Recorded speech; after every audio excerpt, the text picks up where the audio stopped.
Right now, Madison leaders say they've come up with a solution for people experiencing homelessness, why some alders are not fully on board just yet. Also, Governor Evers discussing his joint letter urging Congress to suspend the federal gas tax, why he says suspending the state gas tax would be impractical. And dozens of undergrads from the UW system show off their research findings at the Capitol. You're watching News 3 Now at 6. From temporary shelters to nearly finalized plans that fell through, Madison may finally be closing close to building a permanent men's shelter. The mayor proudly announced those plans this morning, but several alders who weren't invited today feel any celebration is premature. Naomi Coles joins us from the latest site on the Far East Side to explain. Naomi? Yeah, it's particularly the men's overnight shelter that has struggled to find a permanent home in Madison. The first site selected fell through, so did the second, and now I'm standing on what the city has announced to be the third and hopefully final location. There is much work that lies ahead.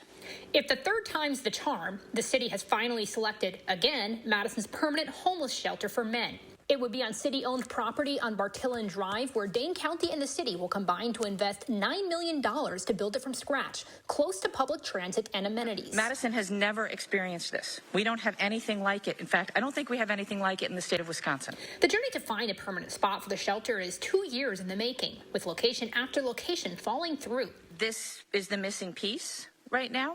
When the pandemic shuttered local shelters and church basements 2 years ago, the city opened a temporary spot at Warner Park. That December, it moved to the city's former Fleet Services building on 1st Street, where the main site still is.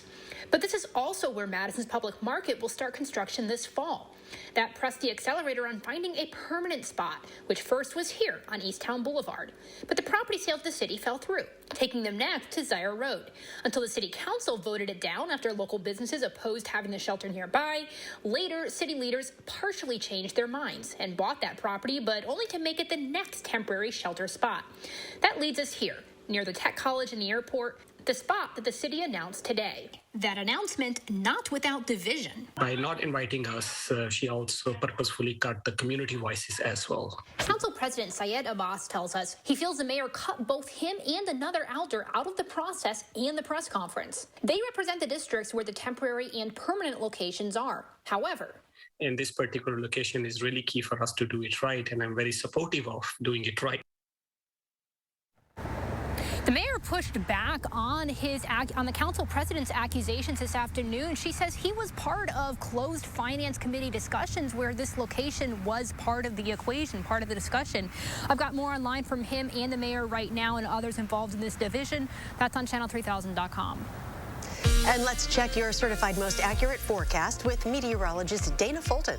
We have a few cold days ahead, but if you're a fan of the milder weather that we saw on Saturday, do know that some warmer temperatures are in store for next week. Right now it's 28 in Madison just after sunset. A light breeze coming through, so it does feel a little colder than our actual temperatures. We do have to factor in a wind chill still for the next few days.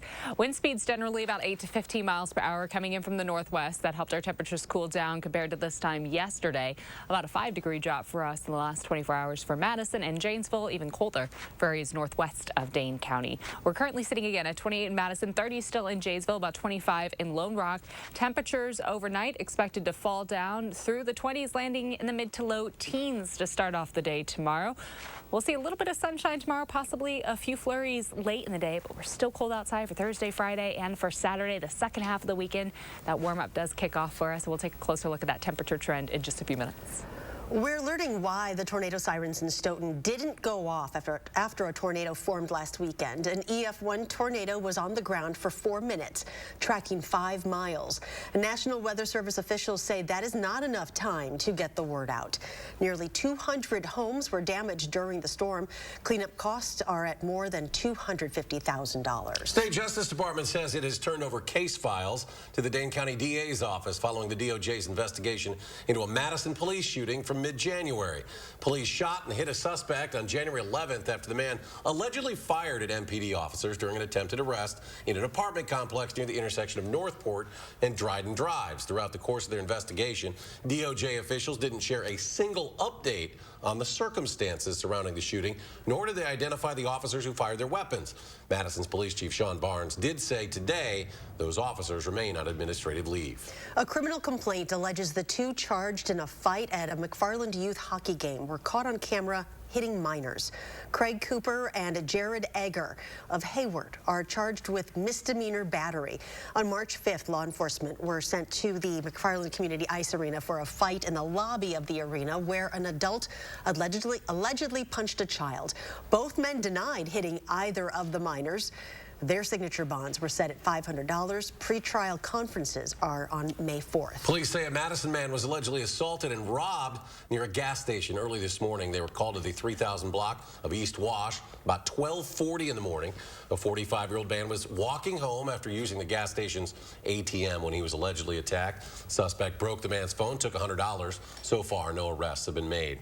A Madison man facing multiple charges after he allegedly crawled into a bathroom stall at a Quick Trip and threatened a woman. Police say 18-year-old DeMarcus Willingham entered the women's restroom at a Quick Trip on North Stoughton Road last week. The woman told police Willingham pointed a gun at her and demanded money. When she said she didn't have any, Willingham allegedly exposed himself and demanded her perform a sexual act. An employee then entered the restroom and the woman was able to escape. Willingham was later arrested. His cash bond set at $25,000. Governor Evers says he still hopes the federal gas tax will be suspended until the end of the year to ease the price on the cost of a gallon of gasoline.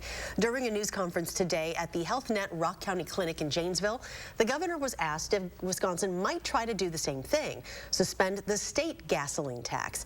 He said it probably wouldn't be practical, and the state depends on that tax for a number of funding issues. Well, if we suspended it, it would take some time, believe me. I mean, not only just for us, but all the people that dispense gasoline in the state of Wisconsin. And it's an important part of our ability to run a government and provide funding for schools, you name it. And so. A spokesperson for the governor said that suspending the state gas tax is a legislative issue, something lawmakers would have to approve. The governor was in Janesville to announce that $4 million from the Healthcare Infrastructure Grant Program would be going to expand health services in Janesville and Edgerton. Madison Police Department holding another public meeting tomorrow as Chief Sean Barnes continues his push for a pilot program for police body cameras. The meeting will be held between 6:30 and 8 p.m. virtually. People attending the meeting will have the chance to make public comments after. If you have a question, you'll need to register ahead of time. Speaking time will be limited to 3 minutes per speaker. Chief Barnes, who has been involved in implementing body cameras at other departments, has argued the cameras would help make investigations more transparent. The new congressional spending bill does not include an extension of school lunch waivers. Authorized at the start of the pandemic, the waivers let schools distribute free meals to all students. They also give districts the flexibility to offer grab-and-go meals for kids who are quarantining or studying remotely. USDA reports about 30 million students now receive free meals. Some lawmakers are pushing to extend the waivers for another year to give schools and students more time to transition back to pre-pandemic requirements. Another member of the Wisconsin State Senate is retiring. Democrat Janice Ringhand of Evansville announced she won't seek re-election this fall. Ringhand was first elected to the State Assembly in 2010 and to the Senate in 2014. She currently serves as the Assistant Minority Leader. 17 members of the legislature have now announced they won't seek re-election this fall, including 12 from the Assembly and now 5 from the Senate. Today, Representative Mark Spreitzer of Beloit announced he will run for Ringhand's seat. Police community relations, the pandemic, neurobiology, all complicated subjects that require a lot of work and research to understand. Today, UW System students showed many of them have a pretty good grasp on those things. Today's Research in the Rotunda at the Capitol highlighted student research projects from across the system. The program is celebrating its 18th year. After months of hard work with faculty advisors, students were excited to finally share their work. Sometimes as students, sometimes maybe older people don't think we're up there yet to do top-notch research. But I say just simply being open-minded and knowing we can do research at an undergraduate level, knowing that we can do exceptional research at an undergraduate level and possibly go to graduate school and further it. Dozens of students presented today. Many said they hope this makes a meaningful contribution to state policy and academic research. Still ahead, COVID cases may be going down. Walmart isn't letting up. How they're helping people still looking to get a COVID vaccine or booster. Plus, a popular music store in Madison is celebrating its 33 and a third year anniversary. The unique reason behind the anniversary and what they're doing to celebrate.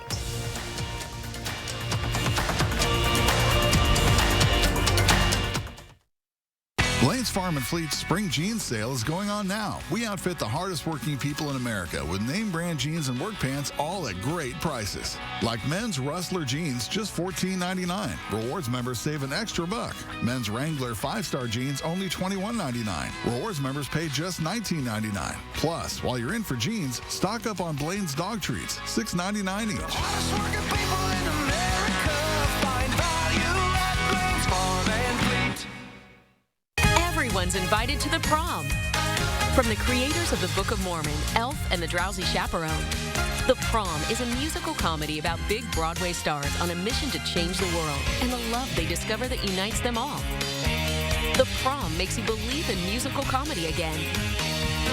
So full of happiness that you think your heart is about to burst.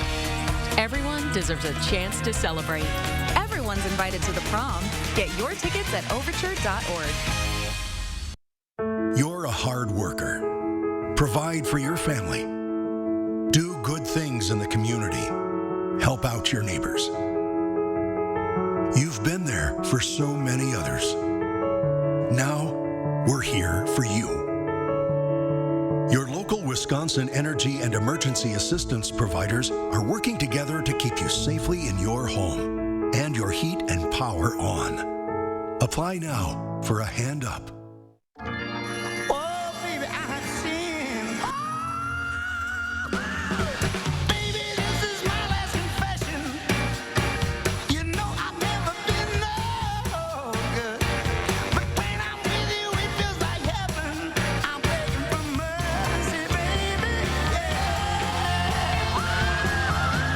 So, what do you think? I love it.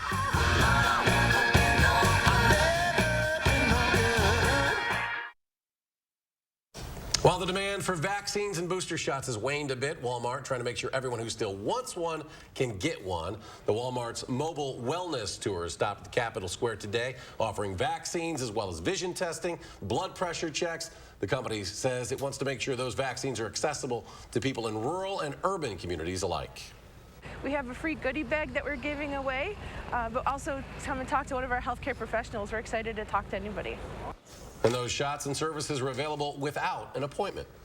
Indie music store Strictly Discs in Madison is celebrating 33 and a third years today. So for those of you who don't know, 33 and a third is typically how many times a record makes a full rotation on a record player per minute. The store got its start when Ron Roloff left the pharmaceutical sales business in 1988. Since then, the store has gained fame for its vinyl selection with an off-site warehouse containing well over 150,000 records. What once started as a one-man operation now has 15 employees, including co-owner Angie Roloff. This neighborhood is a real testament to our success as well. We have an incredible network of other business people, but also the neighboring communities that are always there to step in and support this street all the time. Strictly Discs is located at 1900 Monroe Street. That's just 5 blocks west of Camp Randall Stadium.